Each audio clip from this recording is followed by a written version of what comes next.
Hi friends, slum dog millionaire లాంటి సినిమాని తీసిన డానీ బోయల్ దర్శకత్వంలో వచ్చిన 28 ఇయర్స్ లేటర్ అంటే 28 ఏళ్ల తర్వాత సినిమా ఎలా ఉందో ఇప్పుడు చూద్దాం.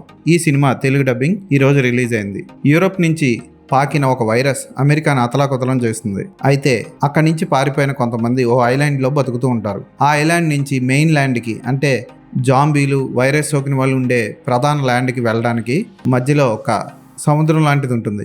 దాని మధ్యలో ఒక చిన్న బ్రిడ్జ్ ఉంటుంది. ఆ సముద్రం నదో పొంగినప్పుడు ఆ బ్రిడ్జ్ కనపడదు. అయితే అక్కడి నుంచి ఇక్కడికి తప్పించుకు రావడం కోసం చాలా కష్టాలు పడుతూ ఉంటారు. ఐలాండ్ నుంచి వెళ్ళిన వాళ్ళకి తిరిగి వస్తారని నమ్మకం ఉండదు. ఒకవేళ వెళ్ళిన వాళ్ళు చచ్చినా వాళ్ళ కోసం ఎవరు ఐలాండ్ నుంచి వెళ్ళి వెతకరు, ఎందుకంటే ప్రమాదం కనుక. జమాయ్ అనే కుర్రాడు అతని తండ్రి ఒకసారి ఐలాండ్ దాటి అక్కడ కొంతమంది బోండం లాంటి జాంబీల్ని, స్పీడ్గా పరిగెత్తే జాంబీల్ని చంపి తిరిగి వస్తారు. వచ్చిన తర్వాత ఐలాండ్లో పార్టీ చేసుకొని జమాయ్ తండ్రి వేరే అమ్మాయితో ఫుల్గా ఎంజాయ్ చేస్తుంటాడు. అది సీక్రెట్గా చూసిన జమాయ్ జబ్బుతో బాధపడుతున్న తన తల్లిని తీసుకొని మెయిన్ ల్యాండ్కి బయలుదేరతాడు. ఆ మెయిన్ ల్యాండ్లో అతను పరిచయం అయి చచ్చిన వాళ్ళందరి పూరెల్ని చెట్లలా పేర్చి చూపిస్తాడు. అయితే క్యాన్సర్తో పోరాడుతున్న జమాయ్ తల్లి కూడా ఎక్కువ కాలం బతకదని తెలుసుకుంటుంది. ఆమె పుర్రెని కూడా అక్కడ పెట్టాలని కోరుకుంటుంది. ఆ తర్వాత ఏం జరిగింది, జమాయ్ తండ్రి ఏం చేశాడు అన్నది సినిమా చూసి తెలుసుకోవాలి. తెలుగులో రిలీజ్ అయిన ఈ సినిమా జాంబీ టైప్ సినిమా. అంటే మనిషి వైరస్ సోకి అతను వేరే ఒకరిని కలిస్తే అతను కూడా వైరస్ వచ్చి జాంబీ కింద మారిపోతూ ఉంటాడు.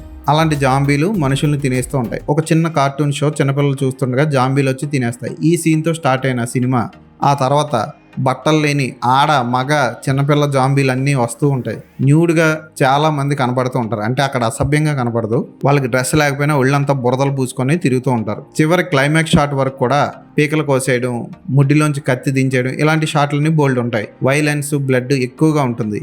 ఎక్కడ అసభ్యకర సన్నివేశాలు లేవు. పర్వాలేదు అనిపిస్తుంది ఈ సినిమా. టెక్నికల్గా వైడ్ స్క్రీన్ ఫార్మాట్లో షూట్ చేయడం, అది కూడా యాపిల్ ఐఫోన్తో ఈ సినిమాలోని కొన్ని సన్నివేశాలు చిత్రీకరించడం విశేషం. ఫోటోగ్రఫీ కానీ కలర్ కరెక్షన్ కానీ ఒక రేంజ్లో ఉంటుంది. ఆ ప్రాంతంలోకి ఆ లోకంలోకి తీసుకెళ్తుంది. యాక్టర్లు అందరూ బాగా చేశారు. చిన్నపిల్లాడు జమాయ్ పాత్ర పోషించిన వ్యక్తి కూడా చాలా బాగా చేశాడు. అతని తండ్రి పాత్ర కానీ తల్లి పాత్ర కానీ పుర్రెలు పేర్చే ఓ వ్యక్తి ఉంటాడు, అతని పాత్ర కూడా చాలా బాగా యాక్ట్ చేశారు. టెక్నికల్గా రిచ్గా ఉండి చూసిన అందరినీ ఆకట్టుకుంటుంది ఈ సినిమా. డానీ బోయల్ దర్శకత్వం బాగుంటుంది, బాగా తీశాడు సినిమాని. మేకప్ ఎఫెక్ట్స్, స్పెషల్ ఎఫెక్ట్స్ సినిమాకి ప్రధాన ఆకర్షణ. ఐలాండ్లో వేసిన సెట్ చూడముచ్చటగా ఉంటుంది. ఈ సినిమాని కుటుంబంతో కలిసి చూడాల్సిన పని లేదు, విడివిడిగా చూడండి. చిన్నపిల్లలకు మాత్రం ఈ సినిమాని చూపించకండి. తెలుగు డబ్బింగ్ ఓకే అనిపిస్తుంది. ఈ సినిమా నెట్ఫ్లిక్స్లో తెలుగు, తమిళ్, హిందీ భాషల్లో లభిస్తుంది. ఈ సినిమాకి నేను ఇచ్చే రేటింగ్ 3/5.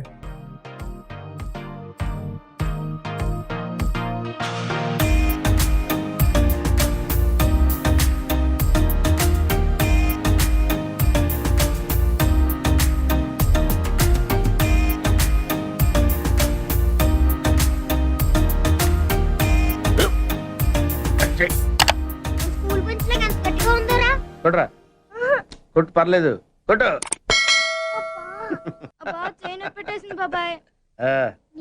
ఏంటి నువ్వు కొడతావా? కమాన్ బీట్ మీ యార్. వాణ్ణి నేను కొట్టడం లేదమ్మా, వాణ్ణే నన్ను కొట్టమంటున్నాను. నువ్వేం కంగారు పడక్కర్లేదు. అడుగుతావేంటి?